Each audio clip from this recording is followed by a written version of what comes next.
නාට්‍යයක් නරඹගෙන ඉන්න අතරවාරේ මේ තරුණයෙකුට දැනෙන තරුණයෙකු විඳින අපූර්වම අත්දැකීමක් කුමරියක පා සලම සැලුනා ගීතයෙන් ඉදිරිපත් කරනවා.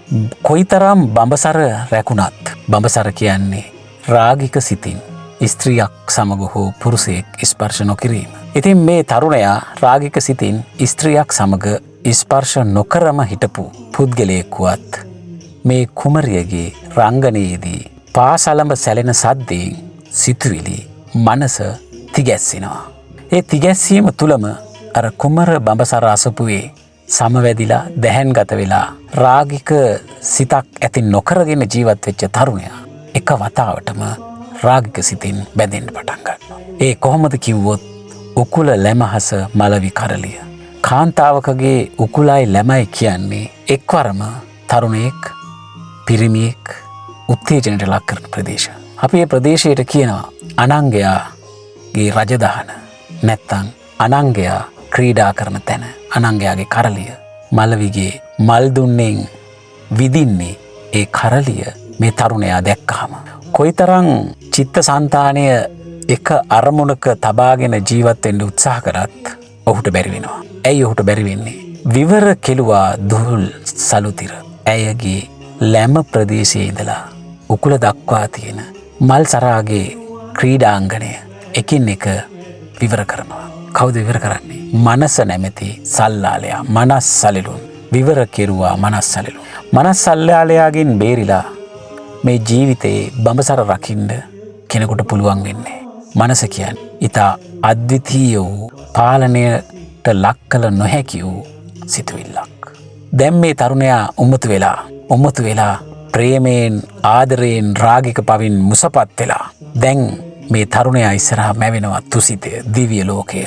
දිව්‍ය ලෝකෙත් දිව්‍ය සම්පත් විඳින තරුණයෙක් ලෙසයි දැන් ඔහුට පේන්නේ. මේ පුංචි කාලය නැත්තම් මේ සුයාමය කියන්නේ මනා වූ යාමය නැත්තම් ලස්සනම වූ මොහොත සුන්දරම වූ අවස්ථාව මොහුගේ වෙනවා.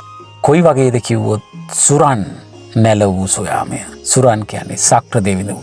සක්‍ර දෙවිඳුන්ගේ සහනය සැලසූ තැන නැත්තම් දිව්‍ය ලෝකයේ දිව්‍ය සම්පත් ලැබෙන තැන. දැන් මේ සුරන් දිව්‍ය ලෝකයේ සියලුම සම්පත් ලැබිච්ච සක්‍ර දෙවිඳුන් වගේ තමයි මේ තරුණයා මේ නාට්‍ය දිහා නාටිකාංගනාව දිහා බලාගෙන ඉන්න ගමන් තමන්ගේ මනසෝ සල්ලාලයා විසින් මෙහි අපූරු සුන්දර ගැහැණියගේ සලුතිර එකින් එක උනා දමනවා. කොයිතරම් නිසල ජීවිතයක් ගත කරත් අවසානයේදී ඒ නිසල ජීවිතය වෙනත් පැත්තකට හැරෙන්න වැඩි අවස්ථාවක් ගත වෙන්නේ. වැඩි කාලයක් ගත වෙන්නේ. හැඟුම් කොයිතරම් සල්ලාලද කිව්වොත් ඒ හැඟුම් තමන්ට පාලනය කළ ගත නොහැකින. ඒ හැඟුම් පිරිමදින්න පටන් ගන්නවා. ඒ හැඟුම් පිරිමදින්නේ ගජසෙන් යදම් බිඳවැද. 1000ක පමණ බලකායක් යොදවලත් ඒ හැඟීම් තමන්ට සුවපත් කරගන්න බෑ. හිත ඒ තරමටම කම්පනයට ලක් වෙලා. හිත ඒ තරම්ම රාගික බවින් පිරිලා. ඒ හිත කම්පනය වීමත් එක්ක තමන් ගාව තිබිච්ච ලපලු තුරුවැල් කැකුළු මල්පෙති මේ දිව්‍ය සම්පත්වල තියෙන මේ පුංචි කැකුළු මල්පෙති පාගා මාව දැන් හඬවනවා මේ තරුණයා කියනවා. ඇයි එහෙම වෙන්නේ? මේ නාට්‍ය අවසන් වෙනකොට ඔහු නැවත වතාවක් ඒ විඳපු ඒ සුයාමයෙන් ඒ මනා වූ යාමයෙන් ඒ ලස්සන හෝරාවෙන් ඉවත් වෙනවා. ඉවත් වෙලා එළියට එනකොට තමන්ට දැනෙනවා ඒ හදවත හඬන විදිය. තව තවත් ඒ ලස්සන සුයාමය තුල ඉන්න තිබුණා නම් කොයිතරම් අපූර්වද?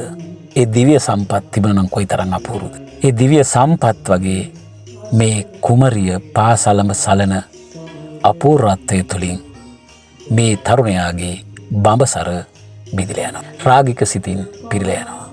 ඉතින් බුදුදහම තුල මේ අපූර්ව ආකාරයට අපිට උගන්වනවා. කොයිතරම් කුමර බඹසර රකින්න බවක් තිබුණත් ඒ යෞවනය පුංචි අතපසුවීමක් තුල මේ බඹසර බිඳෙන්න පුළුවන්.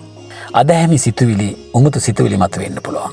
මේ ගීතයේ පද රචනය කේ.ඩී.කේ ධර්මවර්ධනයන්, ගායනය ආචාර්ය පණ්ඩිත් අමරදේව. ස්වර මාලාව එක් කරන්නේ වික්ටර් රත්නායක විසින්.